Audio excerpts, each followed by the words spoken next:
polisi yang badan narkoba itu. Apa hubungannya sama kasus Vina? Hanya sama Hotman. Serinya itu beda, ya beda sekali jauh. Itu nomor itu.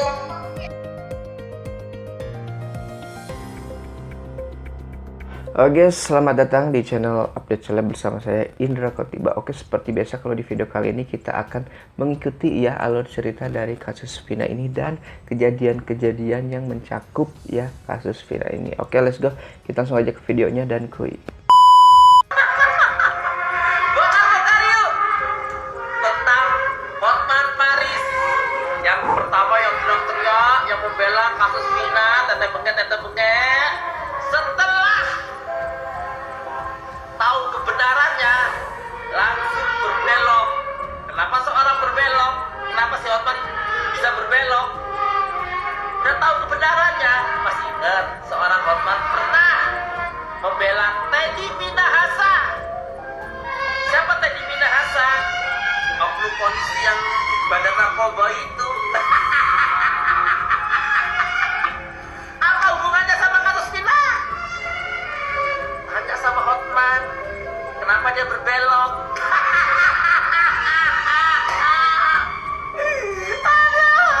Aduh, serem banget ya guys ya. Hotman sekarang diam? Tahu pasti kebenarannya.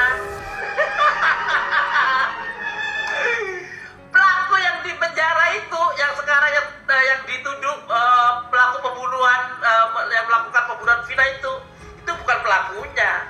Pelakunya masih berkeliaran, ya kan? Ada oknum polisi, ada ini, ya namanya juga geng-geng narkoboy.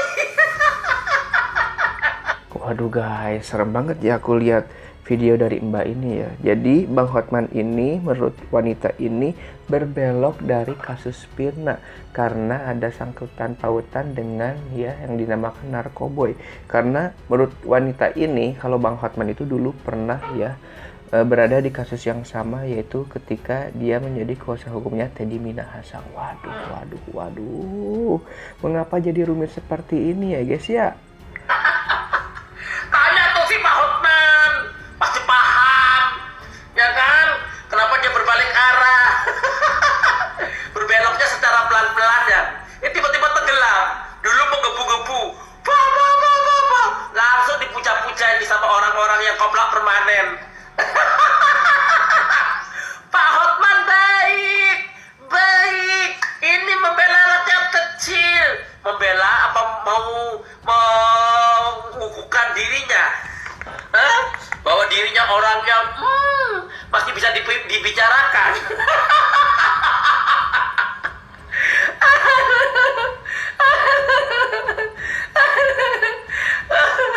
Oke deh, salam waras. Waduh guys, menurut kalian gimana guys? Tulis di kolom komentar ya guys ya. Saya nggak akan komen gitu ya. Akun boleh saja kalian take down agar mampu mengalahkan Widya, ya kan? Akun-akun kalian boleh saja men-take down yang namanya akun-akun Widya. Oh, rupanya di sini saja dari komen-komenan dia, postingannya dia. Jadi akun Bu Widya ini kemarin ada yang di take down, ada yang di blacklist gitu guys. Nggak tahu faktornya kenapa, tetapi semakin ya banyak orang yang gesit untuk ya meng-take down dari video-video Bu Widya ini semakin bersikukuh keras untuk terus membuat akun-akun baru, akun-akun yang dimana ya isinya itu tentang keadilan ya guys ya. Orang ini, mudah-mudahan akun ini bisa mengalahi Widya.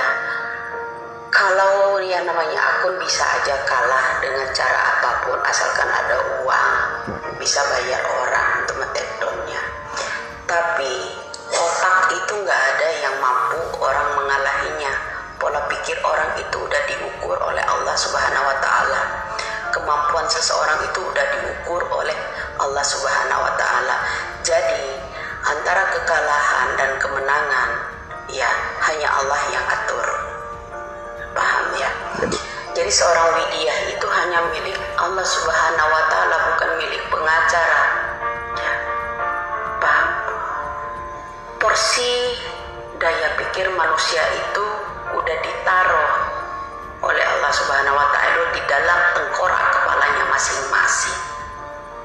Ya, boleh kalian lewat di beranda akunnya, ya bisa ngalahin Widya, no problem. Ya, apa yang Widya takutkan? Berawal dari nol seperti isi bensin, itu aja tak masalah, ya kan? Apa yang bisa kamu kalahkan dari Widya? Saya tanya. Ya kan?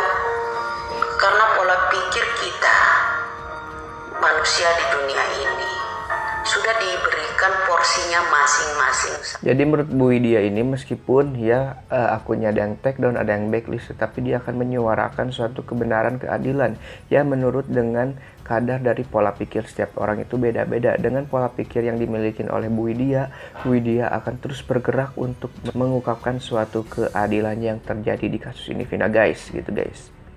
Ijazahnya Peggy Setiawan. Saya bukan keluarga Peggy Setiawan, saya bukan teman atau kerabat Peggy Setiawan, tetapi entah si Peggy ini punya amalan apa sehingga dia bisa menggerakkan nurani setiap insan untuk sama-sama mencari keadilan atas nama sila kelima, keadilan sosial bagi seluruh rakyat Indonesia, bukan keadilan sosial bagi mereka yang punya kuasa. Waduh, jadi menurut abang ini gitu kan, Peggy ini punya amalan apa sih sehingga orang-orang banyak ya ikut turut serta untuk mendukung, untuk bisa percaya kepada Peggy Setiawan ini. Kalau Peggy Setiawan ini ialah bukan orang yang merupakan ya yang dituduhkan yaitu sebagai pelaku pembunuhan dari Vina. Amal-amalan apa ya guys yang dimiliki oleh Peggy Setiawan sehingga orang-orang berbondong-bondong untuk terus ya mencintai sosok dari Peggy Setiawan ini gitu guys. Ciri-cirinya sudah mendekati ini. Tato, anggota geng motor. Kalau Peggy ini yang hanya di Cirebon, kamu sudah kebagian ditahan hari ini.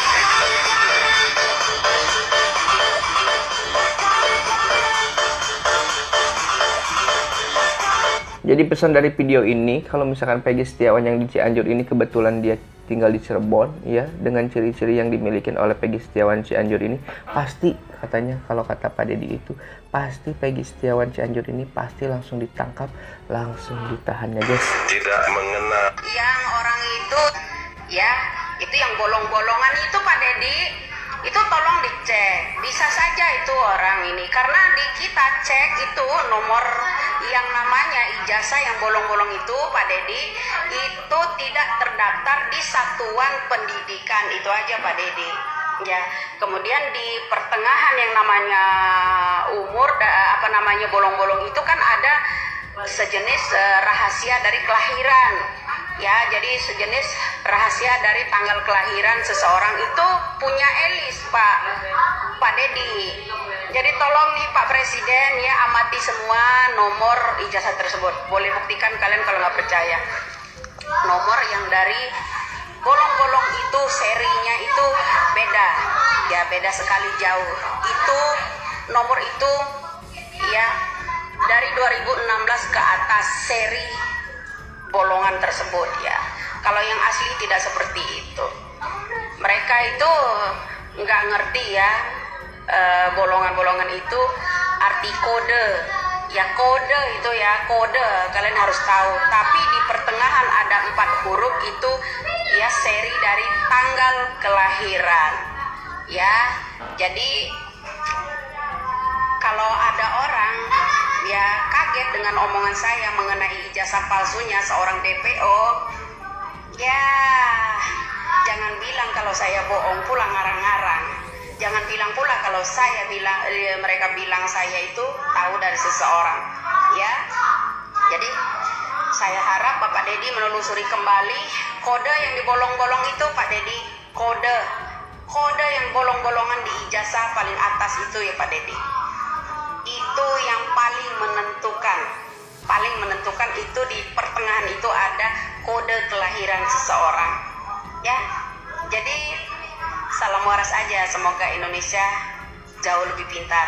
Itu aja, salam Oke guys, jadi di video yang tadi kita simak gitu, kalau menurut Ibu Widya itu merupakan ijazah palsu. Banyak sekali bagian-bagian yang terdapat di ijazah tersebut. Jadi bisa dikoreksi lagi apakah itu ijazah asli dari Peggy Setiawan ataukah ijazah palsu. Tulis aja ya komentar kalian seperti apa, tulis sebanyak-banyaknya. Oke guys, mungkin videonya cukup sekian. Mudah-mudahan video kali ini bisa berguna, bermanfaat untuk kita semua. Saya Indra Kutiwa pamit dari channel Update Celeb. Wassalamualaikum warahmatullahi wabarakatuh dan ciao.